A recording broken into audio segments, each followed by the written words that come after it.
Good morning friends. आपका स्वागत है हमारे YouTube channel learning point with Abhishek में। अगर आप चैनल पर पहली बार आए हैं तो चैनल को सब्सक्राइब कर लीजिए और बेल आइकन प्रेस कीजिए ताकि आपको डेली डिक्टेशन मिल सके। 90 शब्द प्रति मिनट डिक्टेशन स्टार्ट। अमेरिका से आई एक रिपोर्ट ने चीन के प्रति भारत को आगाह किया है तो कोई आश्चर्य नहीं।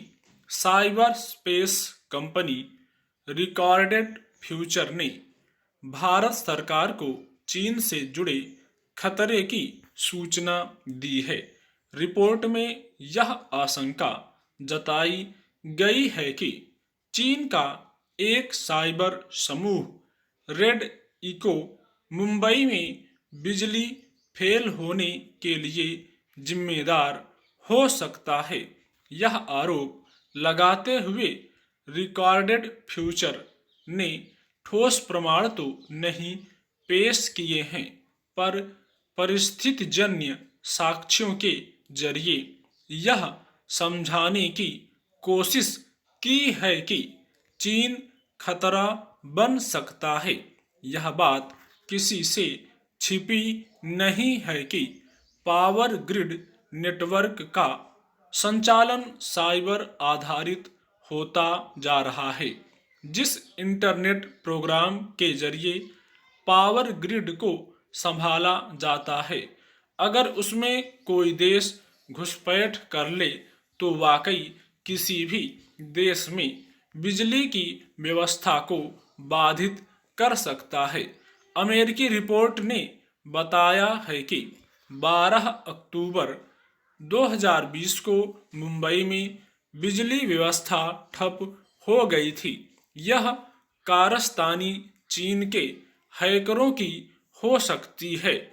इस रिपोर्ट के बाद भारत सरकार को पूरी गंभीरता से इस कथित घुसपैठ की जांच करनी चाहिए। संभव है यह जांच पहले से ही जारी हो और भारतीय साइबर सुरक्षा विशेषज्ञों ने इस तकनीकी आपदा का इलाज खोज लिया हो। वाकई यह चिंता की बात है। अगर चीन भारतीय बिजली व्यवस्था में घुसपैठ में सक्षम हो चुका है, क्या भारत में ऐसा करने में सक्षम है? विशेषज्ञों के अनुसार ऐसी ही घुसपैठ रूस ने अमेरिकी पावर ग्रिड में की थी, लेकिन तब अमेरिकी विशेषज्ञों ने भी रूसी पावर ग्रिड में सेंध मारकर रूसियों को सचेत कर दिया था। भारत को आगाह करते हुए रिपोर्ट ने यह स्पष्ट संकेत कर दिया है कि साइबर सेंध से बचने में वही देश कामयाब होगा जो साइबर सेंध मारने की क्षमता रखेगा। भारत को ऐसे साइबर युद्ध से बचने में पूरी तरह सक्षम होना चाहिए और इसके साथ ही उसको निशाना बनाने वाले दुश्मनों को भी पता होना चाहिए कि सेंधमारी करके वह भी नहीं बचेंगे। दुश्मन आपसे उसे हथियार से लड़ना चाहता है जिसमें वह आपको कमजोर मानता है।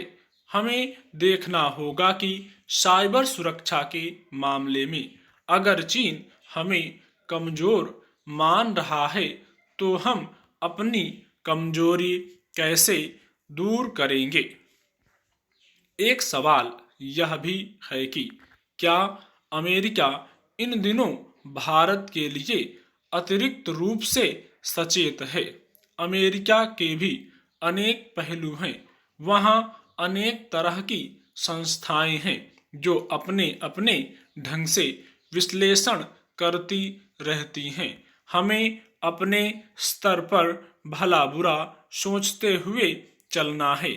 चीन और अमेरिका के बीच बहुत भौगोलिक दूरी है, लेकिन चीन हमारा पड़ोसी है। हम न तो अत्यधिक उदार हो सकते हैं और न अत्यधिक आक्रामक। हमें सामाजिक, राजनीतिक, आर्थिक और सामरिक संतुलन बनाकर चलना होगा। अपनी बिजली व्यवस्था को ही नहीं, अपने पूरे तंत्र को चाक चौबंद बनाना होगा।